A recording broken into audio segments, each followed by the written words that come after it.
So let me ask you this: what do you think, honestly, what do you think can be an advice for the lay people?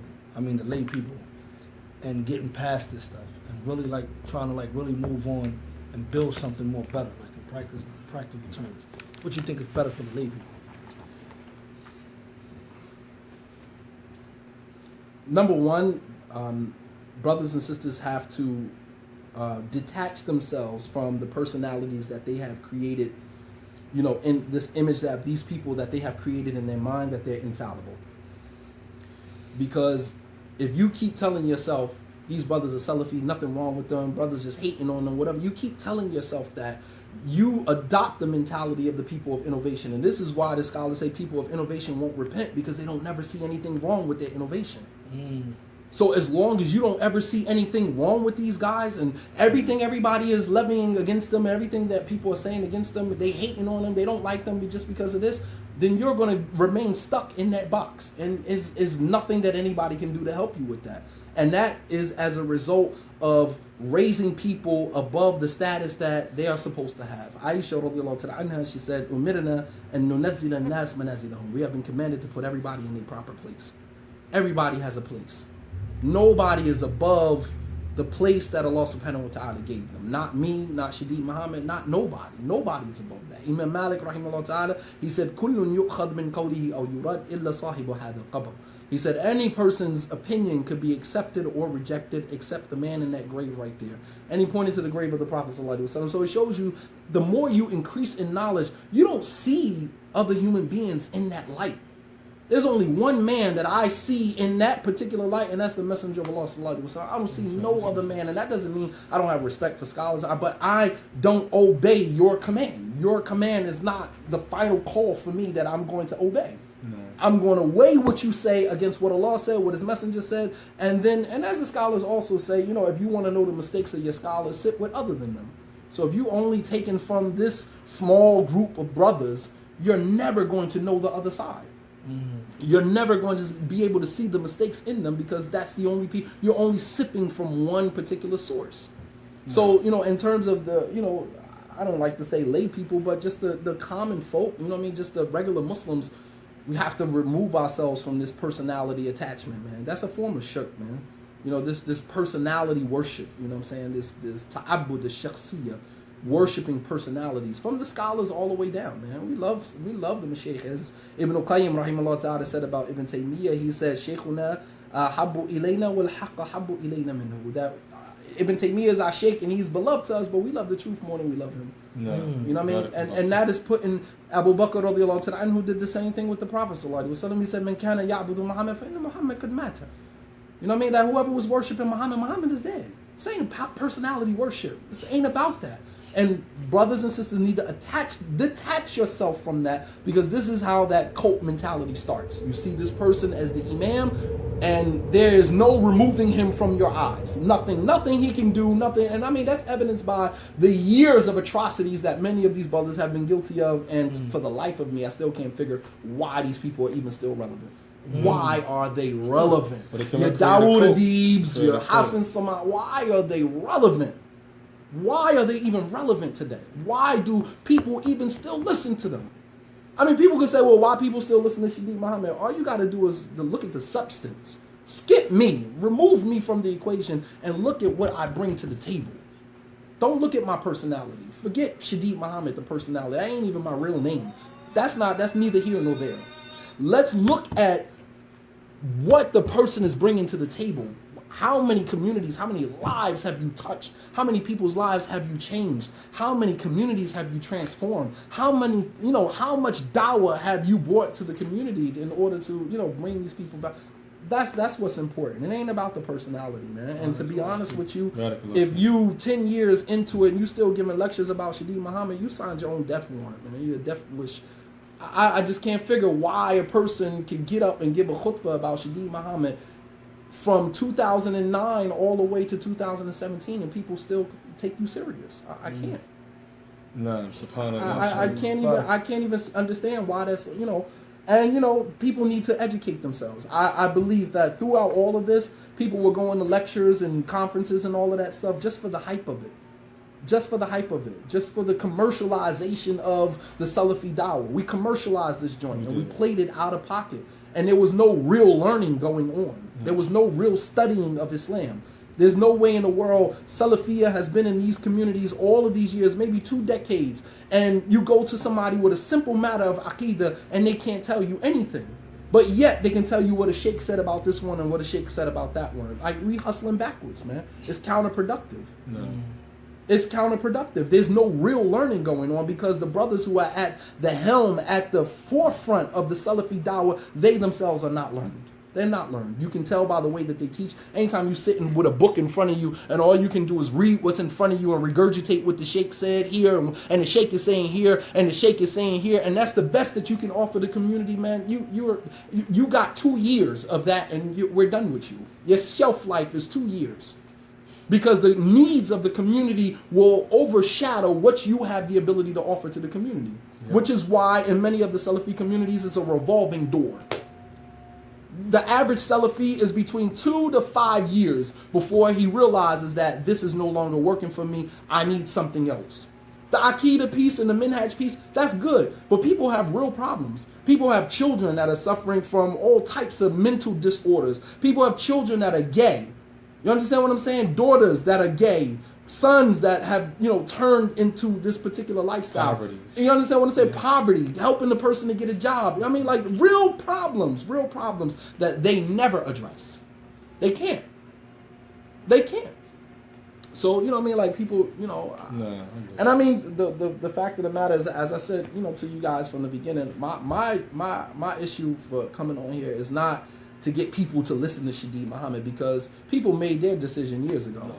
You know what I mean? People decided years ago, to hell with what y'all saying, it's my guy and I benefit from him and that's who I'm going to continue taking from. And there's nothing that you can say or conjure up or muster up that's going to change that. People have already made their decision. So my thing is, I'm not trying to get anybody to listen to me per se. Listen to somebody that has knowledge. Listen to the students of knowledge that and be able to decipher whether the person has something of substance to offer or whether we just here for the commercial. We're here for the women. Make no mistake about it, a lot of these dudes is for the women. They go to these lectures, they prop themselves up as these superstars, and that's part our fault. Because we sensationalize every damn thing. We take people who are graduates from the university like, I'm nobody. Regular people got my phone number. I'm not the hardest person to get in touch with. Sometimes I dip and dodge for my own protection. You understand what I'm saying? But that's not because I consider myself important. I'm nobody. Yeah. I'm nobody. It's the Hollywood culture. The Hollywood culture. We sensationalize everything. So now when Fulan comes, man, wallahi, I seen it when the Mashaykh would come to America and brothers would be fighting with one another. Who gonna translate? I kid you not. They're fighting with one another. No, I'm going to translate. Because if you're sitting next to the sheikh and you're the one translating, then that sends the message to the community what? That you're, you that guy. You have arrived. You that guy. You get the sit downs and everything with the women. Absolutely. Even a lot of the Arab brothers that got in on it. You know what I mean? Some of the brothers who knew Arab, they were Arabs. Some of the Yemeni brothers who knew English. When some of the Mashaykh came here, they kind of bump a brother out the way. No, I'm going to translate for the sheikh. They'll go pick the sheikh up from the airport. You intercepting the sheikh. One brother, Akil Ingram, organized for the sheikh to come here. Y'all leave Philly and go to the airport and, snatch the sheikh before he can get there. You understand what I'm saying? And you taking him around to your different places. You know what I mean? So people can see you with the sheikh. You know what I mean? It's sad, man. It's no sad, sincerity, man. No, none whatsoever. So in terms of alternative services, if in the event that these particular brothers, they are exposed, and we ask Allah Jalla wa'ala to remove any filth, anything, not to bash. This interview is not to bash anyone. But in reality, the brother had a side. There's 2 sides to every story. Now everyone can hear his side. For those who already been following him, they already know his side. And they know that the position that they have. We had challenged these brothers to bring forth some Jarh Mufassir. They have yet to produce it. It's always general. Stay away from Shadeed. Stay away from Tahir. No, they gave me 31 points. I failed to mention that. They gave me 31 points. See, this is the game they play. They did the same thing to Abu Layla. They did the same thing to Tahir. They play this game, right? So we got all of these points against you, right? So Abu Ramesa hands me a paper. I'm going to make Umrah. 31 issues that you got to clarify, okay? So I got to like 3, and I'm just like, all right, I'm not going through all of this, man. You gotta be kidding. Because this is the game. Because although there's 31 issues on the paper, even if I came in front of a public audience and I said, yeah, I was wrong on number 1, I was wrong on number 2, I clarified number 3, then it would still not be over. You understand what I'm saying? They're going to keep playing that game over and over. It's never going to be over. See, he admit that he's wrong here. See, he admit that he's wrong right, here. exactly. This, Even after the whole, he said that the Sahaba different than Aqidah, and I came back and I translated what Sheikh Wasiullah said or whatever, and I said, yeah, it probably wasn't appropriate. Many people's like, oh, I never heard that. Oh, he clarified the issue about the Sahaba different Aqidah. Yeah, but he said some other stuff too. So they're never going to let you out of that box. They're going to keep you right there. But yeah, they gave me a paper with 31 issues that you had to clarify. So let me tell you what I did with those 31 issues. So we went to Medina. Sheikh Salih Suhaimi and some of the other Mashaykh were Sheikh Suleiman al-Ruhaili. Some of the other Mashaykh was at the house. And, you know, as we do when we go make Umrah, we go meet with the scholars. So we got in the meeting, they gave the lecture. We were just sitting around talking. It was myself, I believe Abu Muhammad was there. Abu Muhammad was there, actually. Tahir, there was a couple other students that was there. So Sheikh Suleiman al-Ruhaili is sitting on the side of me, and I said, Sheikh, you know, can I show you? So he was like, Shadid, because he had already heard some of the stuff. He was like, Shadid, so what's the issue with you? You know what I mean? Because Sheikh Suleiman al-Ruhaili is the cousin of Sheikh Ibrahim Ruhaili. So I'm like the layman version of Ibrahim Ruhaili. What the scholars did to Ibrahim Ruhaili is exactly what the Salafis did to me. You understand what I'm saying? So when Sheikh Ibrahim Ruhaili sees me, he always makes a joke with me. He's like, so you still Salafi? You know, he would joke with me, you know, because when I translated his book, I told him that, you know, they were going to put me off the minhaj after I translated his book. And he was like, well, join the club. You know, I guess I'm off it too. So Sheikh Suleiman Ruhaili sitting next to me. So I showed him the paper with the 31 points on it. He's like, Shadid, what is this? I said, these are the points that they have against me. He's like, all right, read them to me. And they're written in English. He's like, read them to me in Arabic. So I read number 1, I read number 2, I get the 3, and he take the paper and he balled it up. He balled the paper up. And he said, Shadid, stick out your hand. And he put the paper in my hand. And he said, leave these people alone. Utruk ha'ula. Leave these people alone and give da'wah, call to Allah subhanahu wa ta'ala. Leave these people alone. You understand what I'm saying? 31 points. It's like, I got the number 3. He was like, Shadid, give me the paper. He balled the paper up. He was like, that's your 31 points. Take that. He's like, man, leave these people alone, man. These people are ignoramuses, man. And they have done so much damage to our communities. Husband and wives have been fragmented. This is how you know this cannot possibly be the da'wah of Salafiyah in its most pristine form. No, because there's no way that in the history of the da'wah of Salafiyah, when we read the books and we see the da'wah coming into areas and we see those areas become better. But when we see it come amongst us, we saw us get worse. So what happened? It couldn't have been Salafiyah. It's not Salafiyah. And I refuse from this day forward. I've said it in the past, I refuse to call these brothers Salafis. They're not Salafis. In my eyes, they're not Salafis. This is not the Salafi minhaj that I know of the first 3 generations of Islam from the scholars of Islam, past and present. This is none of it. What's funny is they had time to come up with 31 points against you, but still was no school, still was no social reform, and still was no wealth building. None. And the 31 points wasn't even like publicized. Like, why didn't you just put it on the internet? Put the 31 points up there. So let everybody see what your 31 points are. You understand what I'm saying? And this is what I love about social media now is that you can embarrass somebody by just letting them say something and then just post it and let the people judge you. You know, Abu Khadija put the thing, I hate Tahir Wyatt. This is like is that like your secret man crush? Like with so much passion. It's a conversation between him and Anwar Wright. I don't follow these guys. I mean, these guys are like the least of the priorities in my life. And so a brother sends me a screenshot of this conversation between Abu Khadija and Anwar Wright. And Abu Khadija's like, wallahi, I hate Tahir Wyatt for the sake of Allah. And I'm looking at the comment, and I just said, well, I just want to see what the people will have to say about it. So I took it, and I posted it on Twitter.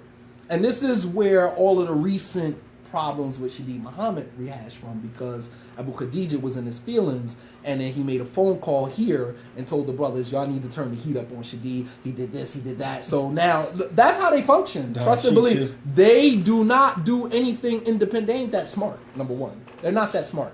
They get a call from Abu Khadija, they get a call from this one or that one, and they go and they execute. That's what they do. Because as African Americans, that's all we're really good for anyway. We don't call any shots. They don't call no shots. They're not shot callers. These guys, they follow the commandments that have been given to them, following the chain of command. You know, so this is where all this recent, because I mean, for a time, my name wasn't even mentioned. So why this whole brash of Shadeed Muhammad lectures, khutbahs, like where did all of this come from? Because I put that on the internet. He was in his feelings, and he called over here and he told the brothers what I did. And so now they got to turn the heat up. And, you know, it'll die down because it gets tired. Nobody's really responding to it like that. I mean, no. You know. You think they will ever respond? In terms respond of to what? Academically. They didn't respond to they're not qualified to respond academically. They're not. Many of them can barely speak English properly, can give you an English sentence correctly. And many of them can barely give you an Arabic sentence correctly. These brothers are not educated. I'm telling you. I'm telling you. You know, Mufti had already threatened to expose, Anwar's, grades. Like, don't go there. You know what I mean? Don't let people put your grades out there, man. You know what I'm saying? I would like